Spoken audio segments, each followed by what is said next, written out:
வணக்கம். நான் உங்கள் அன்பான சயின்டிஃபிக் வேதிக் அஸ்ட்ராலஜர் அஸ்ட்ரோலஜி பேசுகிறேன். நல்லது நினைப்போம், நல்லதே நடக்கும். இந்த வீடியோவில் நம்ம என்ன பார்க்க போகிறோம்னா, ஆகஸ்ட் 2026 கடகராசிக்காரர்களுக்கு எத்தகைய ஒரு பலாபலன்கள் நிறைந்த ஒரு மாதமாக வரப்போகுதுங்கிறது நாம் சயின்டிஃபிக் வேதிக் அஸ்ட்ராலஜி முறையில் எதையும் மிகைப்படுத்தாமல் உள்ளது உள்ளவாறு நம்ம பார்க்க போகிறோம். இப்போ என்னென்னா, இந்த அருள்வாக்கு சொல்கிற மாதிரியோ இந்த பரிகாரங்கள் அது மாதிரி மூட நம்பிக்கைக்குள்ளே போகாமல் ஒரு கிரகமும் ராசிக்கு இது மாதிரி இடத்துல இருக்கும் பொழுது எது மாதிரி ஒரு தாக்கத்தை கொடுக்க போகுதுங்கிறத இந்திய வேத ஜோதிட அடிப்படையிலான அறிவியல் சார்ந்த முறையில் நம்ம பார்க்க போகிறோம். இப்போ பாருங்கள், ஆகஸ்ட் 2026 எப்படி இருக்க போகுது அப்படின்னு பார்த்தீங்கன்னா, கடகராசிக்கு வந்து அஷ்டம சனிலாம் முடிஞ்சு ஓரளவுக்கு பிரச்சனையிலேருந்து மீண்டு வந்து கொண்டு இருக்குங்கிறதா உண்மை. ஸோ இதில் வந்து குருவார் ராசிக்குள்ளே வரும்பொழுது நல்ல ஒரு நிவர்த்தி, அதாவது இது வரைக்கும் நம்ம என்னமா தவறாக ஒன்று பண்ணிட்டு இருந்தோமோ அதெல்லாம் வந்து நல்லா புரியக்கூடிய ஒரு அமைப்பு. இப்போது சில பேர் சொல்கிறீங்க, என்ன சார் கடகராசி குரு ராசிக்குள்ளே வந்திருக்குன்னு சொல்கிறீங்க, ஒன்றும் விலகலையே, ஒன்றுமே நான் பிரச்சனையில் தானே இருக்கேன் அப்படின்னு நினைப்பீங்க. ஆனால் இவர் வந்து தான் என்ன பிரச்சனை, இது வரைக்கும் நம்ம செய்ததில் என்ன ப்ராப்ளம் இருக்குங்கிறத காட்டினா தான் அடுத்த லெவலுக்கு நம்ம போக முடியும். ஸோ அது மாதிரி ஒரு நல்ல விஷயத்தை கொடுக்கக்கூடிய ஒரு திருஷ்டியை உச்ச குரு வந்து ராசிக்குள்ளே கொடுத்து 7, 9, 5ங்கிற அருமையான பாவத்தை பார்க்கும் பொழுது இனிமேல் நாம் நம்மளுடைய வாழ்க்கை பயணம், நம்ம செய்யக்கூடிய தொழில் அமைப்புகள், வேலை அமைப்புகளை திருத்தி கொண்டு கொஞ்சம் மாற்றி அமைத்து கொண்டு நல்ல விதமாக போய் அடுத்து வரக்கூடிய வாழ்க்கைக்கு வேணுங்கிற ஒரு அஸ்திவாரத்தை, ஃபவுண்டேஷனை செய்யக்கூடிய அமைப்பாக நாம் எடுத்துக்கொள்ளலாம். ஸோ கண்டிப்பாக கடகராசிக்கு குரு ராசிக்குள்ளே வந்திருக்கிறார். சனி பார்த்தீங்கன்னா 9ஆம் இடத்தில் இருக்கிறார். 8ஆம் இடத்தில் ராகுவும் 2ஆம் இடத்தில் கேது இருக்கிறார். ஆனால் இந்த ஆகஸ்ட் மாதம் என்ன நடக்குதுன்னா, உங்களுடைய ராஜயோகாதிபதி செவ்வாய் 12ஆம் இடத்திலும் ராசிக்குள்ளேயே பார்த்தீங்கன்னா புதனும் சூரியனும் வராங்க.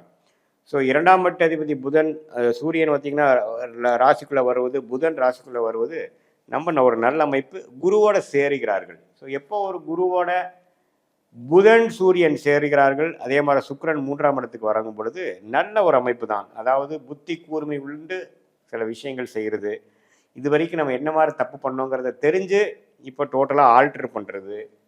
படிக்கிற மாணவர்களுக்கெல்லாம் பார்த்திங்கன்னா நல்ல உத்வேகமான ஒரு கான்சென்ட்ரேஷன், படிப்பு முயற்சி, அது மூலமாக நல்ல ஒரு பலன்கள். அதே மாதிரி இந்த ஐடி சாஃப்ட்வேர் அக்கௌண்டிங் லைனில் இருக்கிறவங்க, டெக்னிக்கல் லைனில் இருக்கிறவங்க, எலக்ட்ரானிக்ஸ் லைனில் இருக்கிறவங்க, ஆர்டிஃபிஷியல் லைனில் இருக்கிறவங்களுக்குலாம் நல்ல ஒரு தேர்ச்சி, நல்ல ஒரு புரிதல், நல்ல ஒரு வாய்ப்பு தேடி வரக்கூடிய அமைப்புகள் வேணுங்கிற ஃபவுண்டேஷனை கொடுக்கக்கூடிய ஒரு மாதமாகவும் கொஞ்சம் வருதுங்க.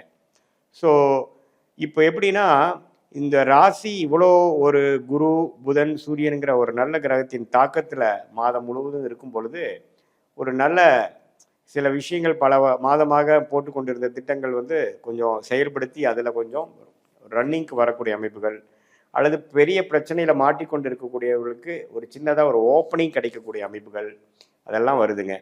அப்புறம் உங்களுக்கு மாதத்தின் செகண்ட் ஆஃப் பாருங்க, சூரியனுங்கிற தனகாரகனே 2ஆம் இடத்துக்கு போய் சில வருமானம், வரவேண்டிய பணம் கொஞ்சம் வந்து நமக்கு நிவர்த்தி பண்ணுற மாதிரி சில பிரச்சனைகளை வந்து நமக்கு சால்வ் பண்ணி கொடுக்கக்கூடிய அமைப்பாக நமக்கு வருது.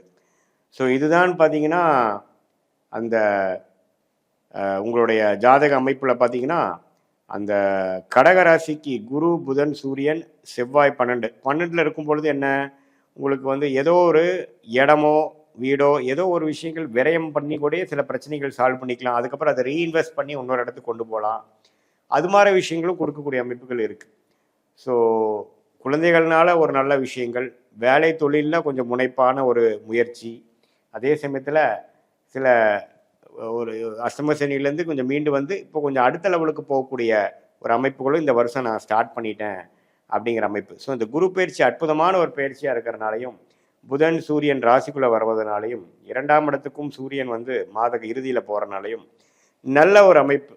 குருவால் எல்லாமே ஓரளவுக்கு திருட்பலம் பெறுகிறார்கள். அதே சமயத்தில் 9ஆம் இடத்தில் இருக்கக்கூடிய சனியை குரு பார்க்கிறதும் அப்பா சார்ந்த விஷயங்கள், அவங்களோட எழுத்து பூர்வீக சம்மந்த விஷயங்களுக்கு அவங்களுக்கும் கொஞ்சம் நமக்கு நல்ல ஒரு அமைப்புகள் இருக்குது. சுக்கிரன் 3ஆம் இடத்துல இருக்கிறனால 3ஆம் இடத்துல மறைந்து செவ்வாய் சனி இருக்கும் பொழுது உங்களுடைய இடம் வீடு வண்டி வாகனம் அது மாதிரி விஷயத்தில் கொஞ்சம் கேர்ஃபுல்லாக இருங்க. முயற்சிகள், அதாவது நீங்கள் வந்து இப்போ வண்டி வாங்குறது, வண்டி மாற்றுறது டக்குன்னு பண்ணாமல் ரோட்டில் போகிறப்போ கொஞ்சம் கேர்ஃபுல்லாக போகக்கூடிய அமைப்பு. இதெல்லாம் வந்து கொஞ்சம் முக்கியமான ஒரு அமைப்பாக கடகராசிக்காரர்களுக்கு 2026 ஆகஸ்ட் மாதம் பொது பலனாக வருகிறது.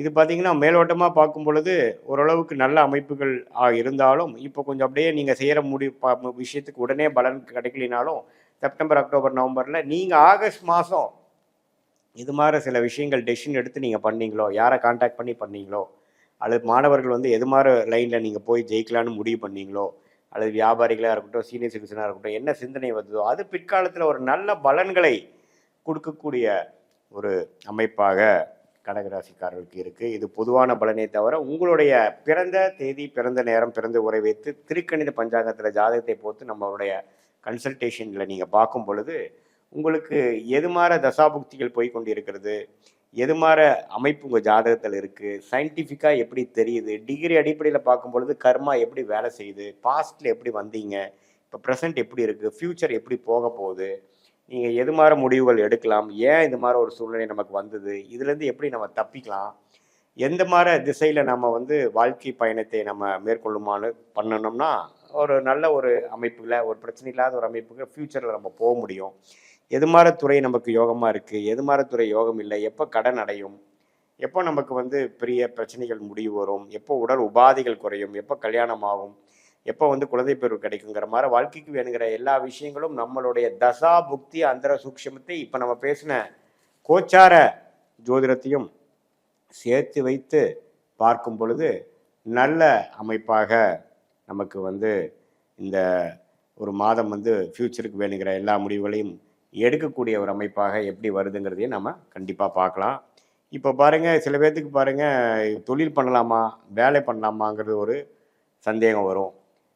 அதுவும் இல்லாமல் வெளிநாடு வாய்ப்பா, அரசு உத்தியோகமா அப்படின்னு இருக்கும். ஸோ நமக்கு யோகங்கள் என்ன, நம்ம கிரகங்கள் எப்படி இருக்குது, எப்படி நம்ம போனால் எப்படி ஜெயிக்கலாம், பாஸ்ட் எப்படி, ஃபியூச்சர் எப்படிங்கிறதெல்லாம் வந்து ஒரு ஒரு கிரகத்தோட ஸ்தான பலம், திக்பலம், திருக்பலம் இது மாதிரி விஷயங்களை நம்ம பார்த்து அதுக்கு தகுந்த மாதிரி உங்களுடைய வாழ்க்கைக்கு வேணுங்கிற ஆலோசனை, எது மாதிரி டைம்லைன்ஸ், எந்த மாதிரி டைமில் எது மாதிரி நடக்கக்கூடிய அமைப்புகள் இருக்குது, எது மாதிரி டைமில் எது மாதிரி விஷயங்கள் நடக்காது, நம்மளுடைய பிராப்தங்கள் என்ன, நம்மளுடைய யோகமான கிரகங்கள் என்ன, யோகம் இல்லாத விஷயங்கள் நமக்கு தவிர்ப்பது எப்படி அப்படிங்கிறதை தெரிந்து கொண்டே ஆனால் நம்மளுடைய வாழ்க்கைக்கு வேணுங்கிற திட்டங்களை நாமளே தீட்டி எதிர்நீச்சல் போடாமல் நமக்கு ஆகாத விஷயங்களை செய்து கொண்டு நமக்கு எது எளிதில் நடக்குமோ அந்த மாதிரி விஷயத்தை போகாமல் நம்ம சிரமப்பட்டு துக்கப்பட்டு கடன்பட்டு அப்படிலாம் போகாமல் நம்மளுடைய கர்மாவை நாமளே தெரிந்து கொண்டு அதுக்கு தகுந்த மாதிரியான முயற்சிகளை எடுப்பேனால் கண்டிப்பாக வாழ்க்கையில் எளிதில் நம்ம வந்து வெற்றி பெறலாம். பெரிய ஒரு துயரங்களை எல்லாம், பெரிய ஒரு